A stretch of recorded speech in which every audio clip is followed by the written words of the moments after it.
Buenas noches, bienvenidos a una nueva edición de La Bitácora. Es viernes 6 de julio de 2012. Vamos a hablar, como todos los viernes, de temas de la Iglesia. 4 temas importantes tenemos para hoy.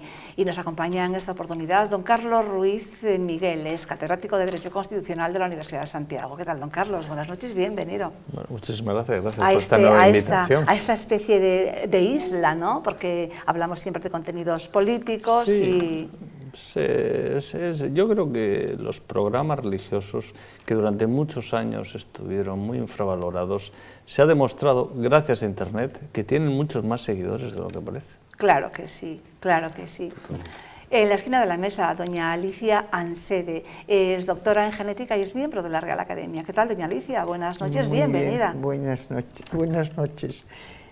Me encantaron los temas, pero diré... Dígame. Los 2 primeros son un poco áridos. Ay, bueno, no sé. A mi izquierda, don Antonio Gutiérrez, es periodista. ¿Qué tal, don Antonio? Buenas noches, bienvenido. Muchas gracias, buenas noches. Y en la esquina de la mesa, don Chevy Echeverría. ¿Qué tal? Buenas noches, bienvenido. Buenas noches. José María Echeverría. Chevy Echeverría. Que aparte de temas... ¿Temas áridos le parece? No. Yo digo que aparte de temas de la Iglesia, sí. Vamos a hablar de ellos. En esta semana hemos cerrado con 2 temas, el triunfo de la selección española de fútbol, por descontado, pero bueno, y el hallazgo del sí, efectivamente, códice. Que ya está festejado, ya lo hemos efectivamente comentado en el programa del miércoles, la aparición del Códice Calixtino, que fue realmente muy importante que podamos celebrar el Día del Apóstol este año ya con nuestro códice importante para Galicia, para España, importante para el mundo, que es una gran joya.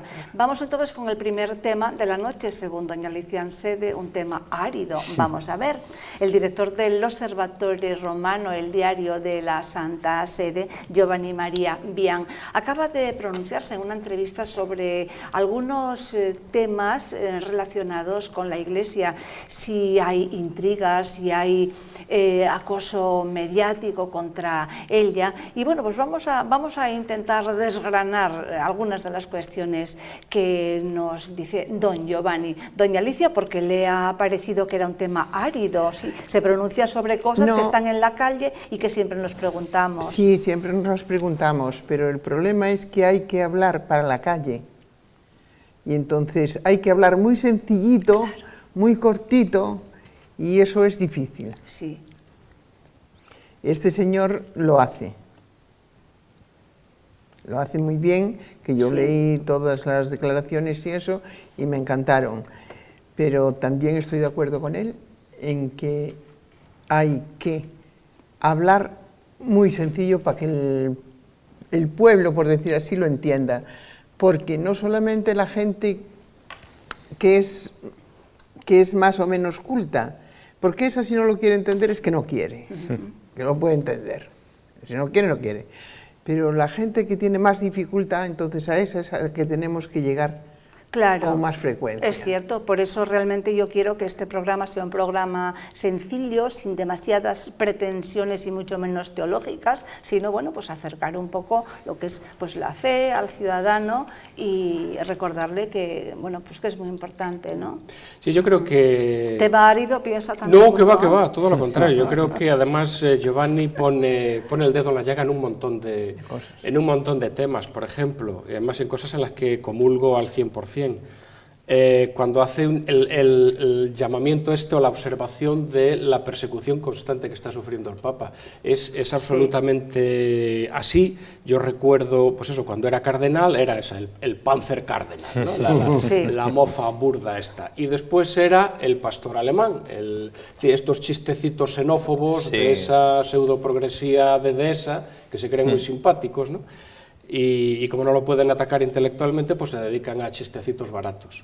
Y recuerdo el linchamiento moral absoluto que sufrió en aquella magistral conferencia de Ratisbona, que era una pieza maestra, es decir, no había por dónde atacarla, y pues tiraron del hilito de que si él había dicho lo que no había dicho, porque estaba perfectamente argumentado, con un hilo argumental perfecto, de dónde venía y la conclusión que se sacaba de aquella famosa conversación entre el emperador de Bizancio y el... Sacó de contexto y sobre eso fabularon. Contexto, claro. Entonces yo creo que está tocando puntos fundamentales, luego resalta ideas fundamentales del Papa, por ejemplo, que necesitamos una Iglesia en permanente renovación y, tema importante, que realmente el enemigo está dentro de nosotros mismos. Es decir, al fin y al cabo, las herejías han nacido dentro de la Iglesia. Claro. El enemigo no es tanto fuera, estamos acostumbrados al diálogo y al debate con los que están fuera de la Iglesia. Ese no es el gran problema. El gran problema, pues no sé si por desgracia o por fortuna, siempre ha estado dentro de nosotros. Pero y eso es algo que el Papa, que es un intelectual, tiene muy claro también. Claro. Sí, pero también dentro y fuera. Yo sí aquí, ¿quién soy yo para discrepar, ¿no?, de don Giovanni? Pero yo sí creo que a las herejías efectivamente surgen de dentro, pero si no tienen una cobertura mediática importante, pues ahí mismo se mueren. O sea que es desde dentro, pero yo no soy aquí tan buenista. Creo que sí, que hay cosas de dentro, pero también hay una conspiración desde fuera. Llamémosla conspiración, llamémosle, él también hace uso de la palabra descristianización que se acuñó en Francia en el 18, ¿no? Don Carlos, ¿de dentro y de fuera, solo de dentro? No, bueno, vamos a ver. Es cierto que las herejías nacen desde dentro, pero muchos de los ataques que está sufriendo la Iglesia ahora y antes, porque realmente hay que decir que la persecución, el acoso que hay contra el Papa, en el fondo, siendo algo muy lamentable, en el fondo, quiero que se me interprete bien, es una buena noticia. Eso significa que hace lo que tiene que hacer. Porque si no hiciera lo que tiene que hacer, los que defienden el mal no le estarían atacando. Porque, bueno, ya esto es algo que tenemos que admitir, es un hecho, el mal es un hecho. Entonces, evidentemente a quienes están en el lado del mal no les gusta el bien. Y este Papa, pues gracias a Dios, está haciéndolo muy bien, la defensa del bien. Y claro, es normal que le ataquen. Y en ese sentido, que ataquen al Papa es un buen síntoma. Es un buen síntoma para discernir que está haciendo bien su trabajo. Pero, dicho eso, es verdad, las herejías nacen de dentro, pero no hay que olvidar los ataques que vienen de fuera. Y no solo me refiero a ataques físicos, martirios, es decir, cuántos mártires cristianos hay por fanatismo musulmán, hindú, etcétera, ¿no? Son ataques que vienen de fuera. Desde el punto de vista doctrinal, hay medios que no están dentro de la Iglesia, que alimentan, fomentan, prestan sus altavoces a esto. Es decir, que hay herejías que igual nacen dentro, pero los altavoces están fuera. Claro. Y en ese sentido, bueno, el asunto es complejo. Sí, sí, ¿por qué? Sí. Porque hay gente desde fuera que tiene interés en destruir la Iglesia. Claro. No solo gente desde dentro, que también. ¿Por qué un libro pro vida no tienes quien te haga una reseña en uno de los medios tradicionales? ¿Por qué La última cima, que usted quería ver y no vio, me decía, aquí no se proyecta? Yo se la paso a usted cuando quiera. No, pero, sí, bien, pero vamos en el cine no estuvo. Pero bien, aquí, entonces, y cualquier otro libro, bueno, pues si pues te lo sacan, si es Antivida, pues ahí lo tienes en primera línea. Claro que sí, sin embargo, hay dificultad para estas otras cosas. Don Chevy. ¿Qué aporto yo aquí ahora?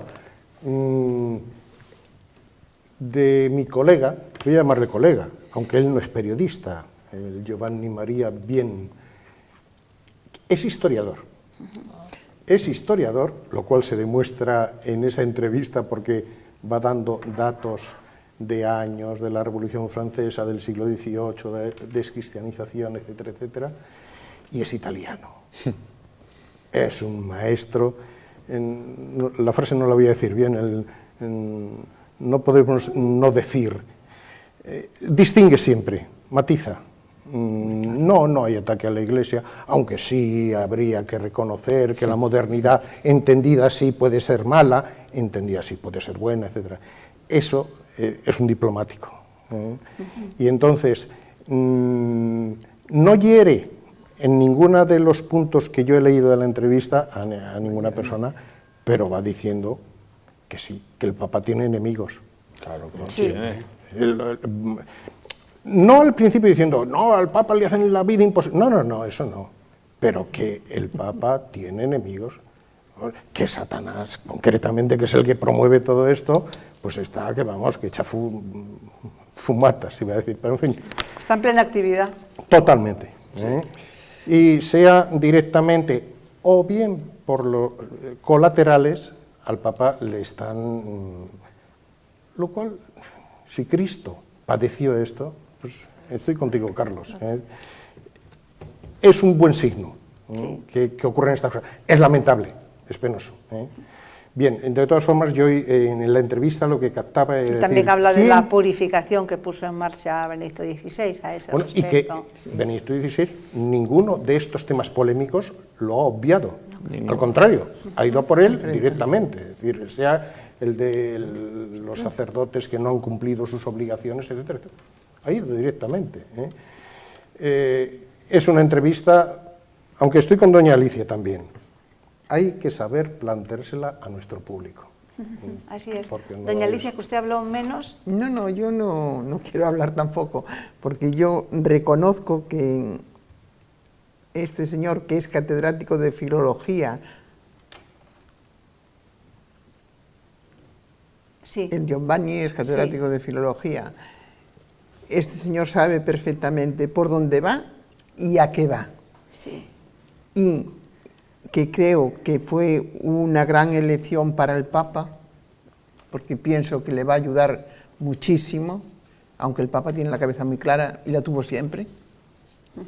Y yo que fui una lectora de Benedicto XVI, desde antes de ser Benedicto XVI, cuando estaba en Alemania y eso, que escribía él ya muchísimo, él sigue teniendo la cabeza que tenía. La cabeza no le cambió. Y entonces eso nos va a llevar a los cristianos a un final muy difícil, porque nos va a exigir mucho. Bien, pues esta entrevista desde luego la hemos rescatado precisamente para abrir el programa de hoy, porque nos parecía que, bueno, estos puntitos que, como digo siempre, iremos también apuntando en programas sucesivos sobre ellos. Pero vamos con otro tema.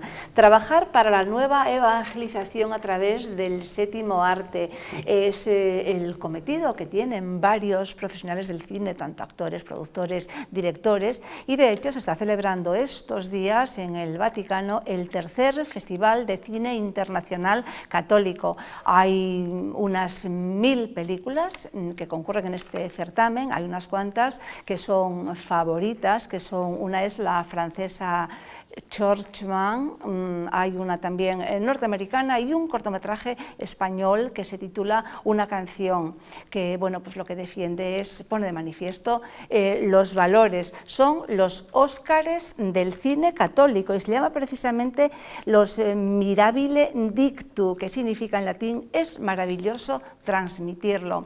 La idea de este festival de evangelizar a través del séptimo arte, no me diga don Carlos que no es algo bellísimo. Es bellísimo, pero no es nuevo.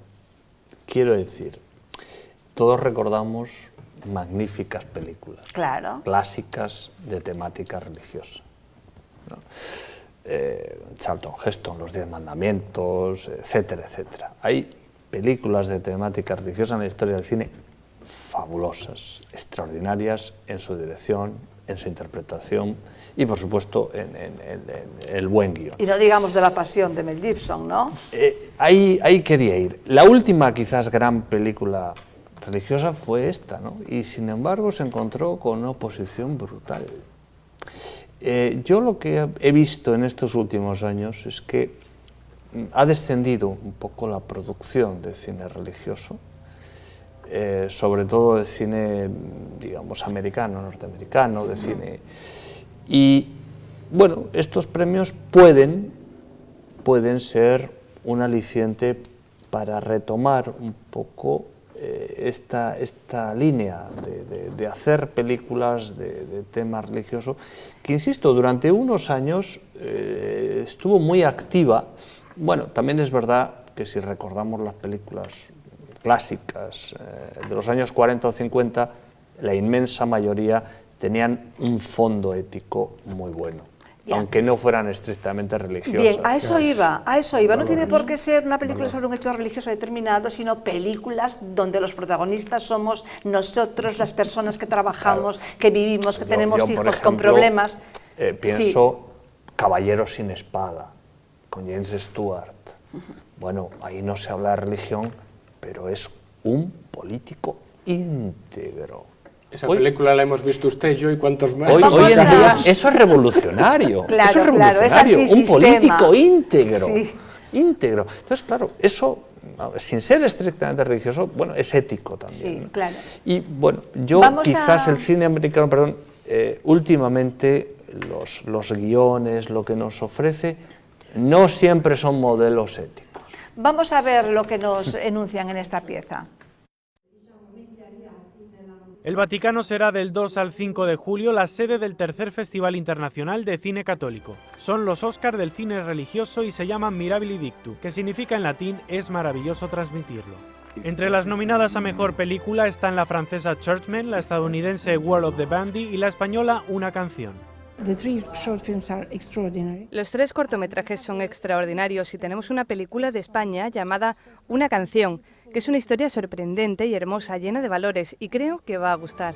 El Festival de Cine Católico fue creado por la cineasta polaca y productora Liana Maravini, lo patrocina el Consejo Pontificio para la Cultura, presidido por el cardenal Gianfranco Ravasi. El propósito es reunirlos para dar mayor visibilidad a los cineastas y también a los productores, escritores, distribuidores y difusores del cine católico. Creo que es muy importante este hecho. Durante el festival estarán en Roma muchos de los directores, actores y productores de las 1000 películas que fueron consideradas. 5 jueces serán los encargados de decidir los ganadores de cada categoría. Buscan hacer películas que dejan huella en el alma de la gente. Junto al festival, estos cineastas católicos trabajan para la nueva evangelización a través del séptimo arte. Por eso celebrarán cada 6 semanas un encuentro en una ciudad diferente. En julio comenzarán en Roma y viajarán por 10 ciudades de Europa y América. Don Chevy. Aparte de la temática religiosa, o histórica, sean los 10 mandamientos, el Judas. Yo recuerdo, vivía yo en Valladolid, donde mi familia estaba en el 1956, cuando en Valladolid se empezó el Festival de Semana de Cine Católico, que empezó así. Actualmente ya no se le llama así, bueno, es el Seminci, Semana Internacional de Cine, pero empezó con la temática de valores católicos, me estoy liando, voy a empezar otra vez, Semana de Cine Católico. Rebobinar. Sí, ya está. Que luego pasó rápidamente se quitó el adjetivo católico valores. En un momento se habló de valores relacionados con el humanismo cristiano, y actualmente yo no creo que tenga ya ninguna denominación, sino Semana Internacional de Cine. Bueno, pues empezó siendo... Entonces, yo iba a insistir en la idea de un cine que transmita valores, con ese me quedo. Podré recordarlo, no estoy muy de acuerdo con la idea de esta señora, que ahora me di cuenta, con que yo creí que era italiana, que es polaca, que una película hay que recordarla. Pues sí o no. Yo recuerdo algunas, a lo mejor, de un terror tremendo y de luego no me agradece nada. Pero en fin, pero películas que reflejen claramente valores humanos, lealtad, cariño, familia, desvivirse por los demás, amistad, sea con el motivo que sea. Eso para mí lo consideraría, entraría dentro de la calificación que para mí es un instrumento magnífico, el cine, para poder transmitir todo tipo de valores y de vivencias y de experiencias. ¿Tener que hablar de Cristo? Pues muy bien. O de un mártir, pues muy bien si es necesario, pero si no, los valores cristianos ahí están. Es que es esto, es que este festival, es que este tipo de cine es lo que pretende, don Antonio. Sí, hablábamos antes de La Última Cima, es una película sobre un sacerdote madrileño con raíces gallegas, Pablo Domínguez. El padre Pablo. Me honro en ser amigo de sus hermanos y de sus padres, una familia absolutamente excepcional, un sacerdote excepcional, y ahí está la clave. Y cuando sales de ver esa película, yo la vi 3 veces, 2 en Santiago, sí, en Santiago se emitió y varias semanas además, y además era curioso porque tú ibas al cine y estaba lleno y veías las películas que todos pagamos con nuestros impuestos, que se supone que es la defensa de la cultura española, y estaban a medias y a veces vacías.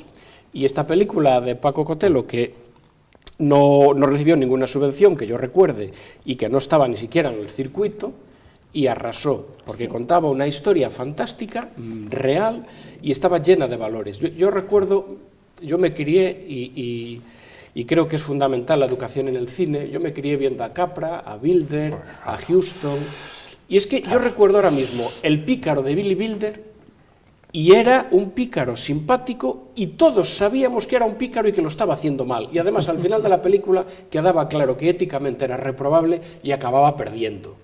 Es decir, no había una defensa del malvado, del sinvergüenza, del canalla, que encima al final es el que triunfa y con lo cual es el valor que estamos promocionando, ¿no? Efectivamente, la Iglesia, que es muy hábil, o debería serlo, en manejar todos los medios de comunicación a su alcance y está obligada a utilizarlos, utiliza el cine porque es un instrumento de primer orden para evangelizar, claro, pero probablemente incluso, mejor incluso que la prensa escrita, probablemente sea incluso más eficaz. El mundo de la imagen es muchísimo más importante. El cine es fantástico. Vamos a ver un tráiler del cortometraje español Una canción. Tengo que comunicarle que el bufete ha tomado la decisión de dejar de contar con sus servicios. Para abogar se necesita astucia y usted no quiere mentir. Bueno, está demostrado que Internet... Mira, ¿sabes lo que creo? Que la época dorada de la industria musical se acabó. Y os cuesta mucho admitirlo. Pero eso no justifica la falta de respeto a los autores ni el saqueo constante que reciben.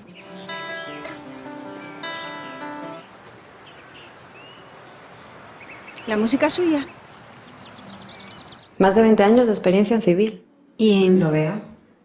Puedo abordar otras materias si fuera necesario. ¿No es algo mayor para empezar de nuevo?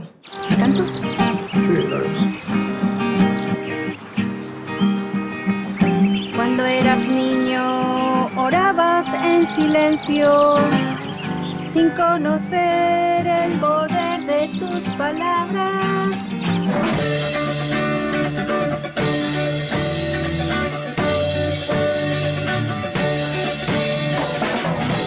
¿Qué pasó con aquella desconcertante entrevista?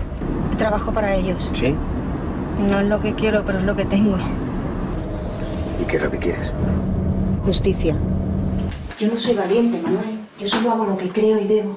¿Y no crees en lo que escribes? Sí, es mi intimidad. ¿Me estás hablando de moral? Y de trascendencia. Hay cosas que no se negocian. Debes de sentirte muy sola, María.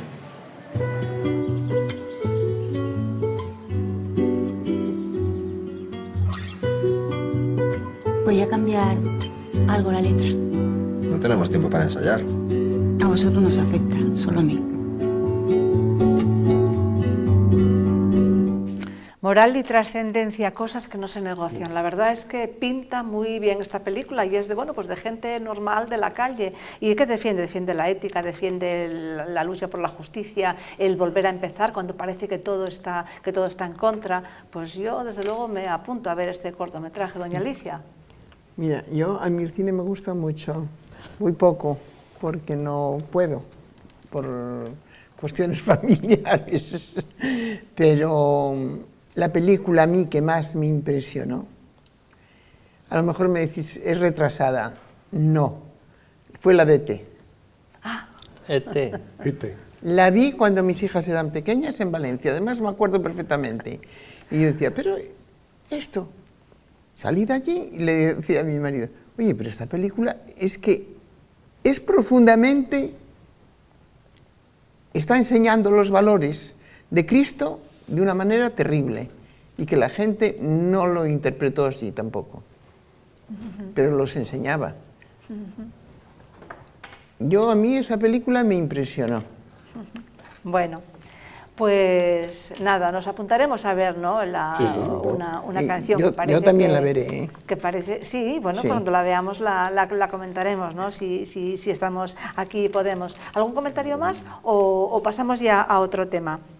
Vamos entonces con el tema de los medios de comunicación y la televisión, internet. Cuando los niños ven la televisión o navegan por internet, a veces o a menudo se encuentran con contenidos inapropiados para su edad. Sobre todo en cuanto a la televisión, hay desde el 2005 un código de autorregulación basado precisamente en la Constitución, refrendado por el Convenio de las Naciones Unidas sobre los derechos del menor y sobre los contenidos. Lo cierto es que este código de autorregulación existe, pero no funciona. Don Antonio. Yo doy clase de Iglesia y Medios de Comunicación en el Seminario de Santiago y todos los años es una asignatura de un cuatrimestre y siempre les pongo en el temario los códigos de autorregulación de las televisiones que ha habido. Y cuando les leo lo que pone el texto de los códigos, la gente se parte de risa. Y en alguna conferencia que me ha tocado dar, hago lo mismo y la gente dice, ¿de verdad dice eso el texto? Digo, hombre, aquí lo tengo, yo no miento. Claro, la gente se ríe un montón. ¿Pero esto qué es? El primer código de estos de autorregulación lo firmó Rubalcaba siendo ministro con Felipe González. Fíjese si ha llovido. Sí. Si ha llovido. Bueno, es papel mojado, es una burla. Es que fue un acuerdo que se hizo el horario protegido para la infancia, claro, cuando nosotros éramos niños, el horario de la tarde era un horario de niños y para niños. Claro, hoy enchufas algunas televisiones y ves lo que hay. Y claro, y además es que se permiten el lujo de decir, no digas tacos que estamos en horario protegido infantil. El cinismo de ciertos presentadores que hacen telebasura, están forrados de dinero, todo hay que decirlo, solo faltaría, ¿no? El precio es el precio. Y lenguaje soez, insultos, falta de educación, no respetar el turno de palabra de los demás. Es un absoluto... Es un caos. Sí. No hay por dónde cogerlo. Bueno, ¿qué hace el gobierno que ha firmado un papel, se supone que es un documento de obligado cumplimiento? ¿Qué hacen que no obligan a estas televisiones a cumplir? Además, es que la televisión es un servicio público de titularidad, es decir, la licencia la da el Estado, por lo tanto, el Estado tiene una responsabilidad y unos derechos que exigir. ¿Por qué no lo hace?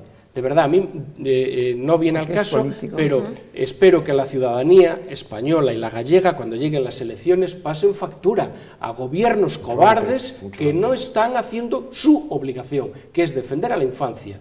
Y su derecho está por encima de los derechos de una empresa privada a hacer el negocio que están haciendo, pisoteando derechos ajenos. Oímos lo que nos dicen en este vídeo.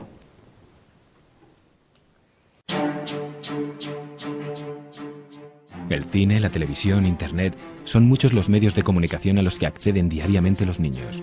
Sin embargo, no siempre los contenidos que estos ofrecen son los más adecuados para ellos, lo que genera una cierta desprotección.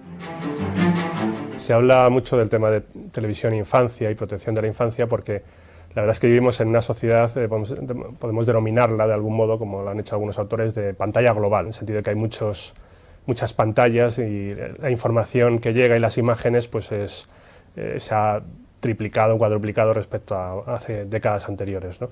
Y por tanto los menores, tanto los niños como los menores, pues en cierto modo tienen más fácil acceso a todo tipo de contenidos, también muchos, la mayoría muy interesantes, pero también muchos que pueden ser perjudiciales para su desarrollo físico, mental o moral. Por esta razón, cada vez se hace más necesario un criterio que clasifique con precisión los contenidos audiovisuales más recomendables para cada edad. Pues a menudo existe gran confusión al respecto.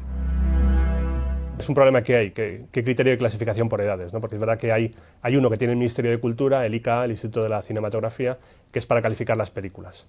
Y esa normativa se modificó también en 2010.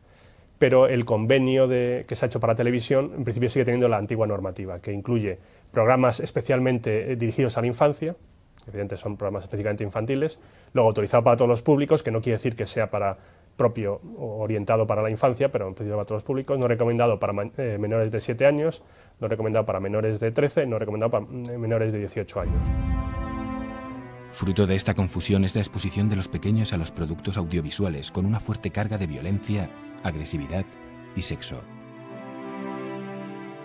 En cada caso, las circunstancias varían y los impactos o la influencia que tiene en el niño es distinta. Naturalmente que el colegio, la familia, los amigos, el contexto en que se ve la televisión, son todos esos aspectos que influyen y según las clases sociales y la cultura, los niños se ven más o menos influidos, eso sí lo sabemos.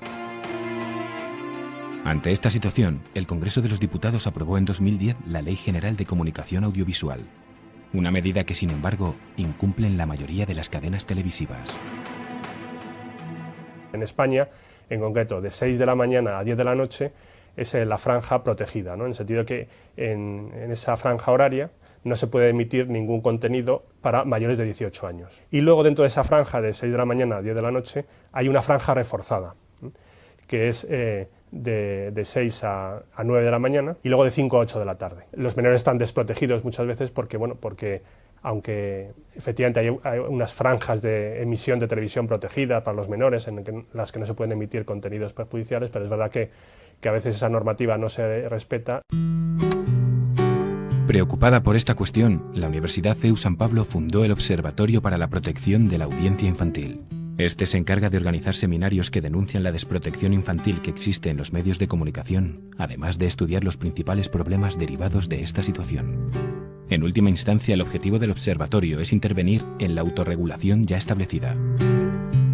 Se trata de estudiar y de conocer cuáles son los puntos de vista de los distintos protagonistas del proceso productivo y de difusión de medios audiovisuales con relación a la programación infantil y cómo ven cada uno de ellos desde su perspectiva los problemas y de qué manera podrían colaborar para eso que tanto se predica y se pregona de que todos están interesados en la protección de la infancia, a ver cómo se puede realizar. Pero además de la labor desempeñada por esta institución y de la legislación vigente, resulta crucial el papel de los padres y educadores de los niños, pues son los responsables directos de su formación. Los padres en general tienen una idea muy clara de cuál debe ser su actitud y su comportamiento, otra cosa es que tienen dificultades prácticas para llevarlo eso a la práctica y hacerlo efectivo. La complejidad de este control parental se multiplica en Internet, un medio que empiezan a utilizar los niños cada vez de manera más precoz. Los expertos estiman que a partir de los 7 años los pequeños pasan unos 70 minutos al día navegando en Internet. Podríamos hablar de herramientas de control parental o de mediación parental a nivel tecnológico.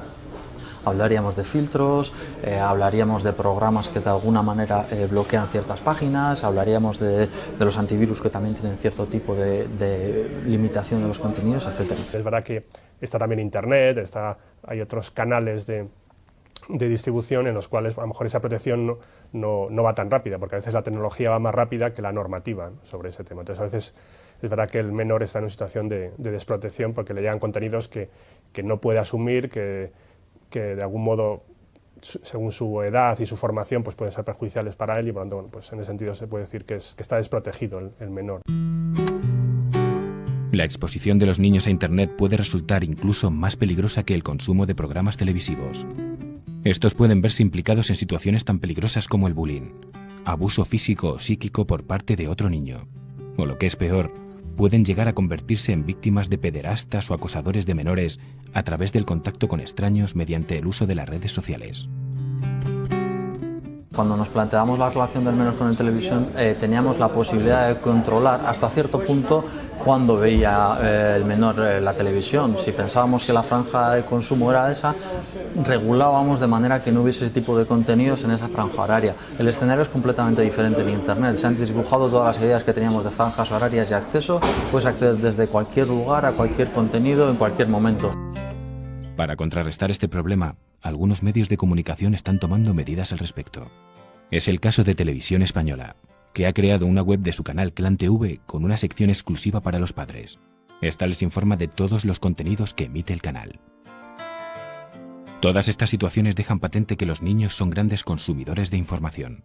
por lo que se impone la aplicación de una legislación más estricta que los proteja de su exposición a contenidos poco recomendables en los medios de comunicación, ya que estos pueden vulnerar sus derechos.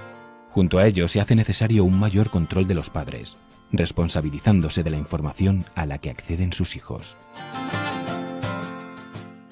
Bien, efectivamente, el papel de los padres y de los educadores, pero efectivamente nuestros representantes deben estar alerta y deben facilitar esta labor. ¿Por qué no se cumplen? ¿Por qué no se cumple la normativa? Porque hay mucho legislado y hay pues todos estos códigos. Y que es papel mojado todo lo legislado, porque nadie le hace caso.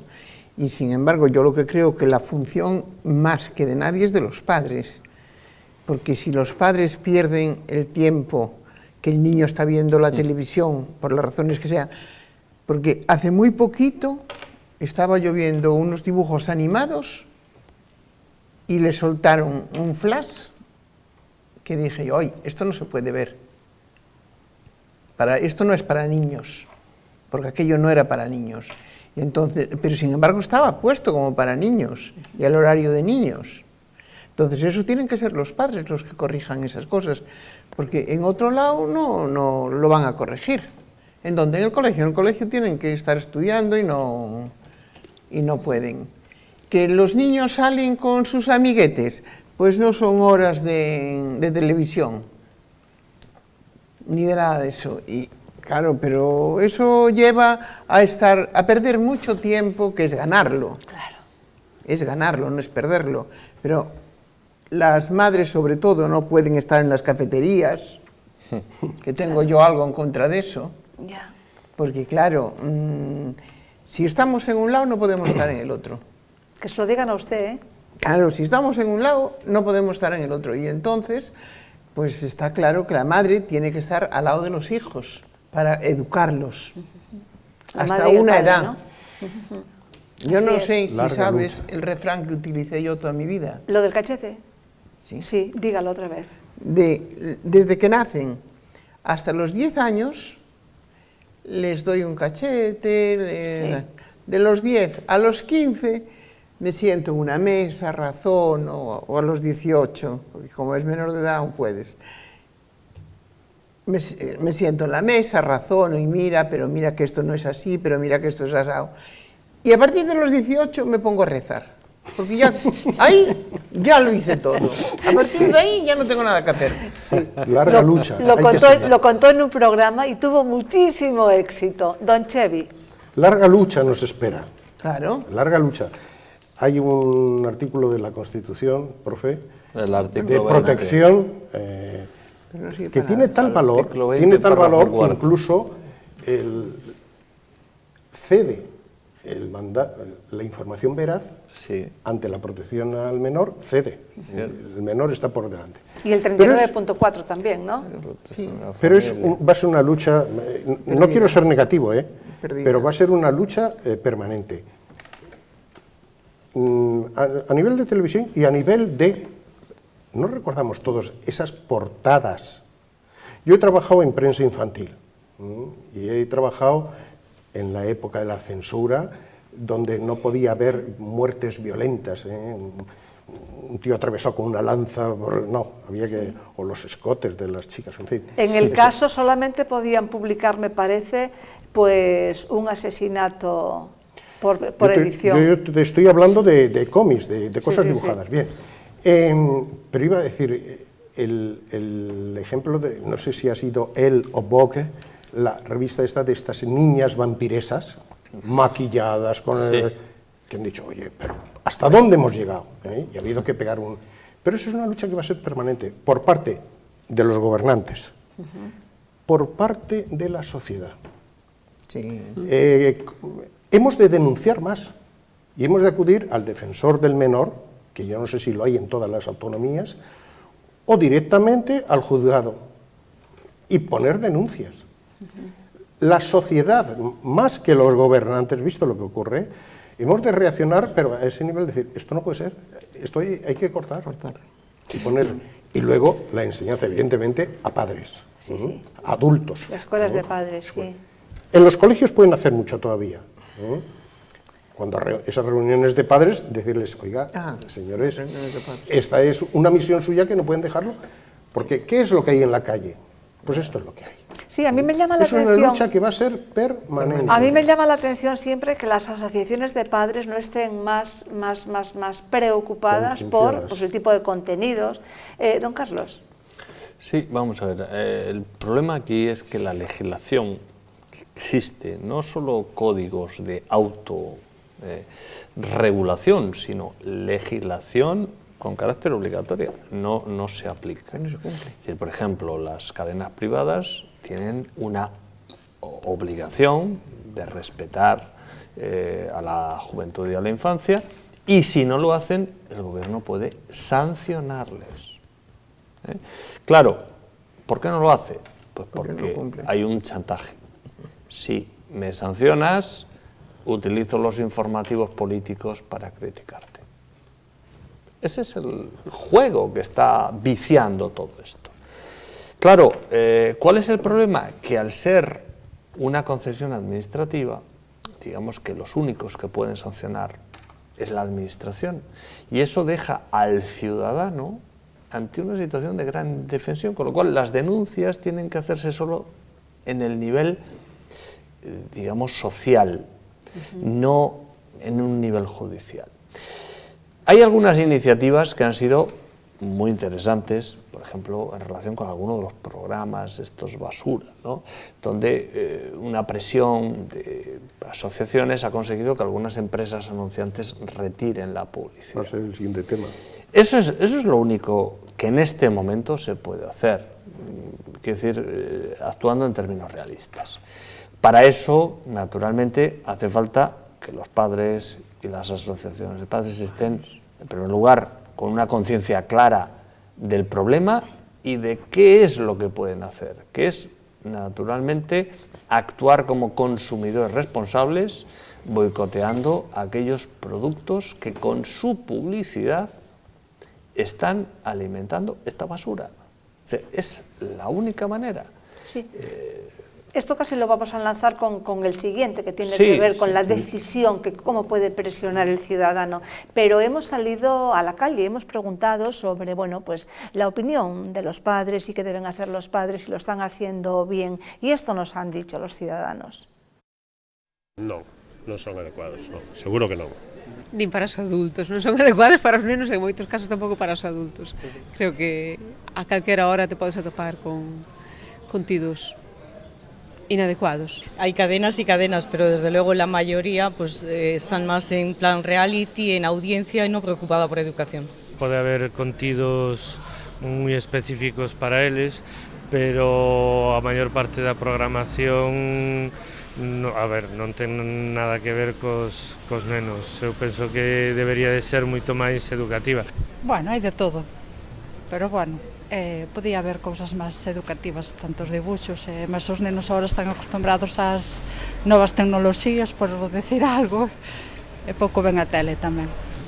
Sí, o que pasa é que iso é moi complicado, porque normalmente, tal e como están agora as cousas, os pais teñen pouco tempo para estar cos fillos, moitos fillos pasan moito tempo diante da televisión. Por suposto que sí, agora non é como antes, agora deixamos os maquiniños e aí se queda, non é como antes, que salíamos á calle a xogar, a pelota, saltábamos á comba, saltábamos á cuerda, eso todo perdeuse xa.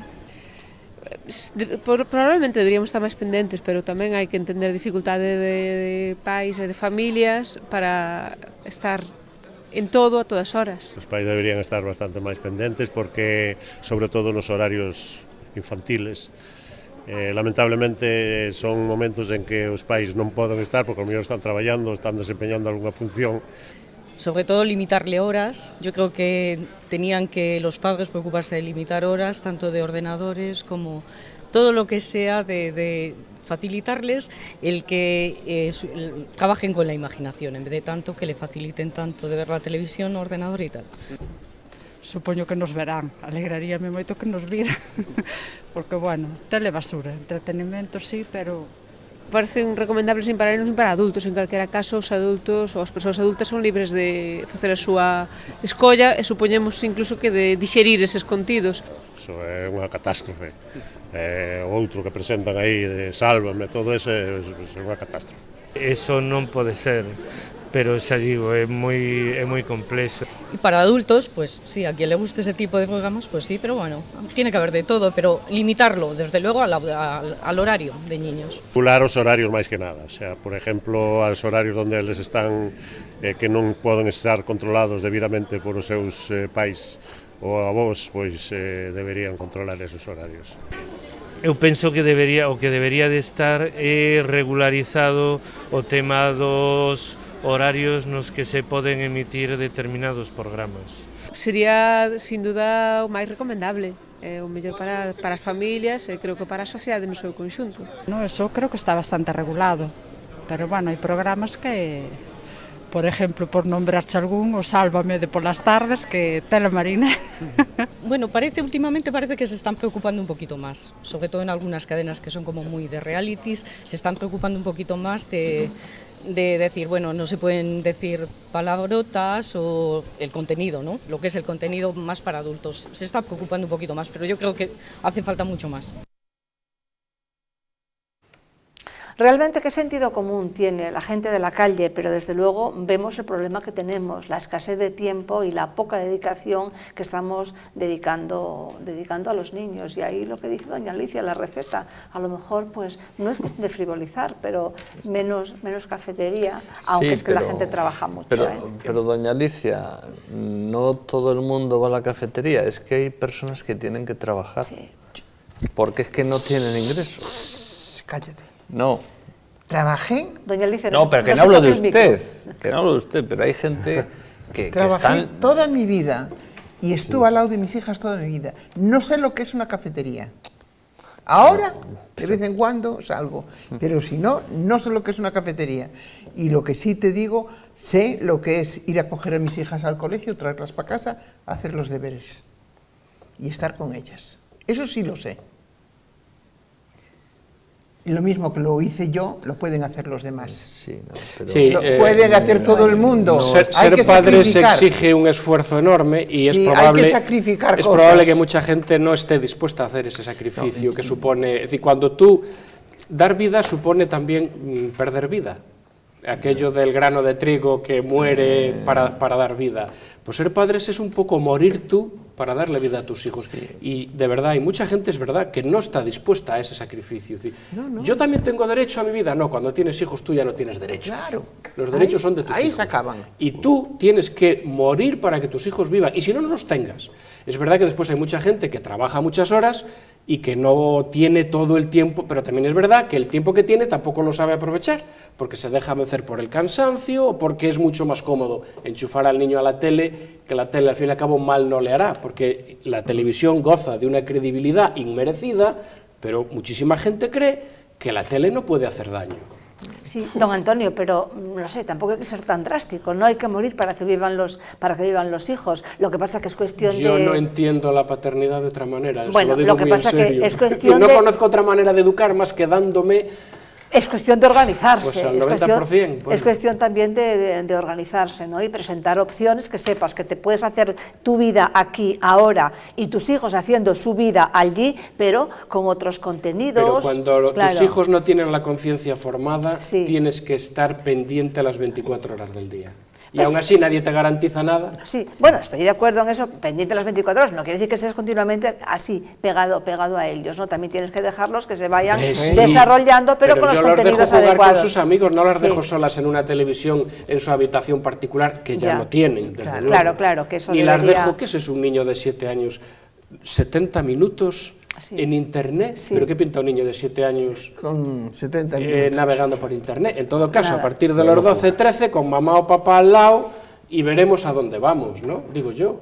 Es que, claro, al final estamos considerando normales cosas que son absolutamente aberrantes. Porque si tú haces dejación de tus obligaciones de padre y de madre, la tele y Internet te los van a educar a su manera. Claro, después no te llames a sorpresa cuando te encuentres lo que te encuentras, ¿no? Porque lo que estos niños están mamando en la televisión o en Internet, pues es lo que todos sabemos, ¿no? Es decir, es violencia, es una educación absolutamente equivocada de lo que es la sexualidad, es decir, pura animalidad, no hay el más mínimo sentimiento, es pura animalidad, es decir, violencia, abuso del más débil. Están aprendiendo un código de valores auténtico, pero es un código aterrador. Sí, por eso a mí, vuelvo a decir, me llama siempre la atención que por qué en las asociaciones de padres pues no programan que sus hijos puedan tener otras opciones. Por ejemplo, si usted a su hijo no le deja Internet, no lo deja ver tal programa, dicen, no, es que los demás todos lo ven, los demás todos lo tienen. Digo, pero bueno, que se reúnan todos los papás y que decidan, no Internet hasta tal fecha, no vemos tal programa. Y bueno, pero con esto vamos a introducir el último de los temas porque seguiremos, porque es un enlace que ya verán cómo tiene mucho que ver uno con el otro, que muchas veces dudamos de si nuestra firma sirve para algo cuando nos piden que firmemos para una buena causa. Nuestra firma a veces efectivamente sirve de poco, pero muchas veces sí sirve, por ejemplo, para lo que se llama una ILP, una iniciativa legislativa parlamentaria para crear una ley o para modificarla, e incluso en estas firmas que nos piden en Internet para cambiar los contenidos televisivos. Acaba de ocurrir con una cadena de televisión española, La Sexta, que profería ataques continuados y agresiones contra la Iglesia Católica, y hubo una protesta generalizada, firmas en Internet, y consiguieron que varios patrocinadores, varios anunciantes retiraran la publicidad a esta empresa. Esto había ocurrido, y aludía a ello don Carlos, con otro programa de otra cadena que también le huyeron los patrocinadores. Por eso es importante la presión del ciudadano y la actuación del ciudadano. Don Chevi, que veo que sí que tiene ganas de decir algo respecto a esto. No sé si te referías antes a lo de la madre del cuco en la Noria. Exacto. Antes, y ahí fue una presión social que obligó a las compañías a retirar.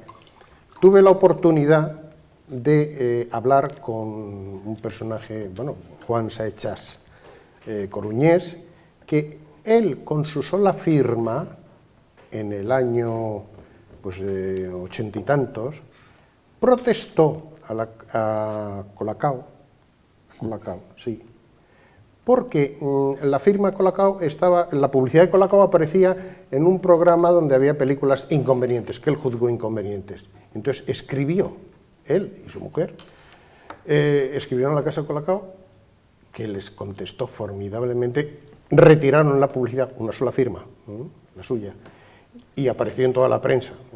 Yo conocí el hecho, y a propósito de otro incidente que tuvo, que fue a un supermercado, y al pasar por la caja vi que había un anuncio allí de preservativos, y él iba con todos sus críos diciendo, ¿y esto? Y escribió al directivo de ese supermercado, que le dijo, no, esto es una política comercial de la empresa.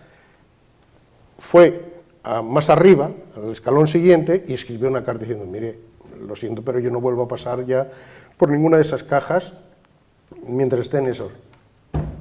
Carta de contestación de los directivos, dicen, tiene usted toda la razón, se retiró eso. La gente, los comerciales, los anunciantes, reaccionan ante la presión social. Es un hecho comprobado. ¿De qué año hablamos, don Chevi? Pues lo de Juan Saechat, que es el primer caso que yo conocí y que se habló en toda España, podía ser de los años 80 y tantos. Es que hace ya mucho, es que el relativismo moral se ha implantado de tal manera en los últimos, yo diría que en las últimas 2 décadas, sobre todo en la sociedad, que ahora, sí, y yo creo mucho, yo creo mucho, no en una firma, pero yo sí creo en la presión ciudadana, como lo que acaba de ocurrir ahora, pero es que la sociedad está cambiando, por eso tenemos que insistir mucho en defender los valores. Doña Alicia. Pero la sociedad está cambiando porque nosotros le dejamos que cambie. Claro.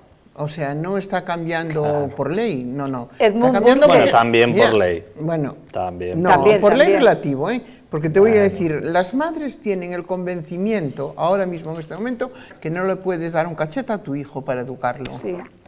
Porque a mí muchas veces... El convencimiento no, es que se ha modificado el Código Civil y a quien haga eso le pueden incluso meter en la cárcel. Mira, ni código ni códiga. Doña Alicia dice que ni código ni códiga. Ella da cachete y ella da cachete. A mí me dicen en el parque muchas veces que no le puedo tocar a mi nieto porque me pueden denunciar. Digo, que me denuncien, y voy al juzgado y el señor juez dice que no le puedo tocar. Quédese usted con el niño, dígale usted que yo me voy, yo no pago nada. No, esto no puede ser. Esto estamos jugando nosotros. Doña Alicia, que sí cambian las leyes. No existe esposo y esposa. No, esto es de los... Esto es cónyuge 1 y cónyuge 2. Ni padre ni madre. Progenitor A, progenitor B. Y todo es para favorecer al colectivo homosexual, trans, toda esta cosa tan rara. Sí. Bueno, pero... Precisamente quiero decirles que la Conferencia Episcopal acaba de sacar ahora algo que tenía el documento tan importante sobre el amor conyugal y el matrimonio, que había dejado pendiente de la última reunión para que lo aprobara la comisión permanente, y bueno, pues acabo de recibir ahora el comunicado, que dedicaremos a esto seguramente el programa del viernes que viene. Don Carlos. Bueno, aquí don Chevi ha dicho algo muy importante. Él hablaba de que con una sola firma se pueden cambiar las cosas. Puedo traer a Juan Saichas al programa para que él hable de esa experiencia. Entonces, lo traeremos. Venga, yo quiero abundar en este punto. El problema es que muchos años después no había ni una sola firma. Es decir, cuando usted hablaba del relativismo, ¿qué es lo que se busca? Que nadie reaccione. Que nadie. Entonces, el problema precisamente está ahí. Es decir, solo cuando en fechas muy recientes ha empezado a haber un cierto movimiento en el cual la gente ha dicho basta. Por ejemplo, en esto de La Sexta, que no sé si es esta organización Hazte Oír la que empezó a movilizar. Es decir, pero ¿cuántos años han pasado antes de entre estas últimas acciones y el caso del que nos hablaba don Chevi? Pues muchos años en los que no se hacía nada. Y claro, al no haber ni una sola protesta, ni una sola carta a la dirección de la empresa, ni una, pues esas empresas decían, ¿por qué vamos a modificar la actual política si vendemos más así? Claro.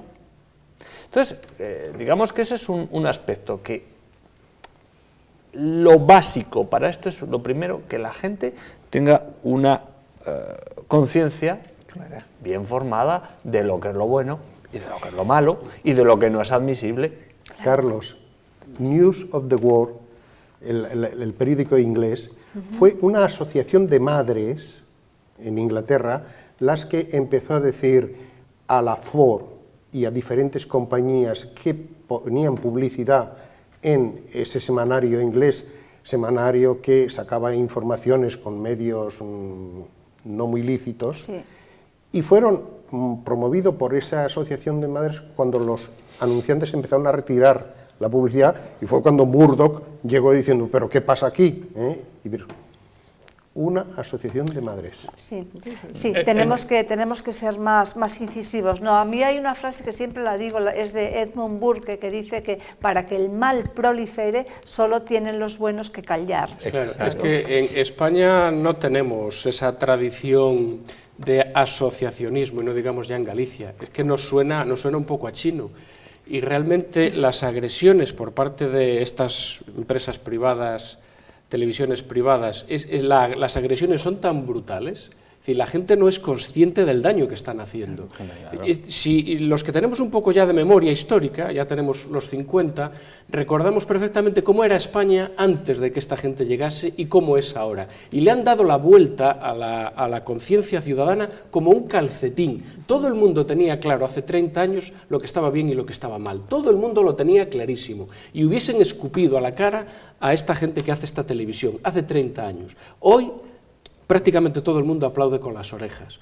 Claro, ¿cuál es el problema? Que al final estamos adorando todos al mismo becerro de oro. Y esta gente le ha visto las orejas al lobo porque le hemos tocado el bolsillo, que es realmente lo único que les importa. Lo demás les importa un pimiento.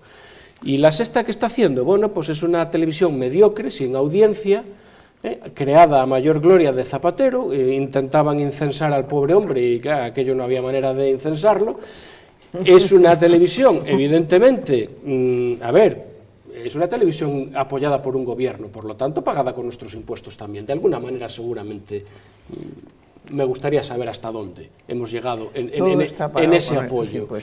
Y al final, es decir, ¿cómo se atreve esta gente a meterse con una institución que está con los más pobres? ¿Dónde está La Sexta con la gente que padece SIDA? ¿Dónde está con la gente que no tiene techo? ¿Dónde está con las prostitutas que están masacradas por los chulos? ¿Dónde está esta gente?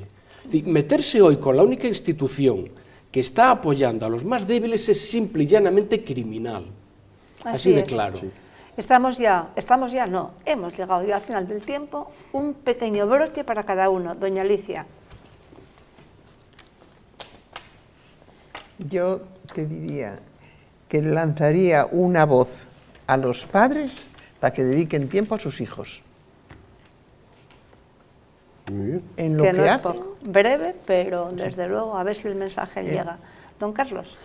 Bueno, yo diría que para que los padres sepan lo que tienen que hacer, tanto con sus hijos como con las televisiones, la Iglesia tiene que trabajar más y mejor formando a los padres. Bueno, pues ahí queda también el mensaje. Pues hombre, los niños no traen un manual de instrucciones, pero el sentido común hace mucho. Yo cuando me encontré con el primer bebé nunca había cogido un bebé en las manos y el sentido común lo hizo todo. Puedo presumir de que no me está saliendo mal del todo el asunto hasta ahora. Pero claro, porque al final lo que tienes que hacer es entregarte al máximo posible, es decir, porque no son cosas, no son objetos, no, son seres humanos que tienen una evolución, que necesitan crecer y que necesitan de tu ejemplo y de tu consejo, de las dos cosas. Don Chevy, su broche. Me he comprometido a traer a Juan. Juan, por favor, ven a Televisión Popular. ¿Pero a dónde mira? Yo miro... Me mira para allá como si Juan estuviera allá. Le estoy mirando a él para decirle, sí, tienes que venir, tienes que venir. Bueno, pues está invitado, nos pondremos en contacto, usted hace la gestión y con mucho gusto lo tendremos aquí. Bien, pues hasta aquí la bitácora de hoy, don Carlos, pues muchísimas gracias. Gracias a usted por la invitación. Doña Alicia, es un placer como siempre. Ay, no. Sí, ay, no es un placer como siempre tenerla aquí. Don Antonio. Muchísimas gracias. ¿Qué quiere por que le diga? Invitado. Pues lo mismo. A seguir divirtiéndonos. Don Chevy. Hasta la próxima. Hasta la próxima. Gracias a ustedes por acompañarnos un día más. Nos despedimos hasta el lunes. A eso de las 10:30 estaremos nuevamente con ustedes para analizar la actualidad. Que pasen buen fin de semana.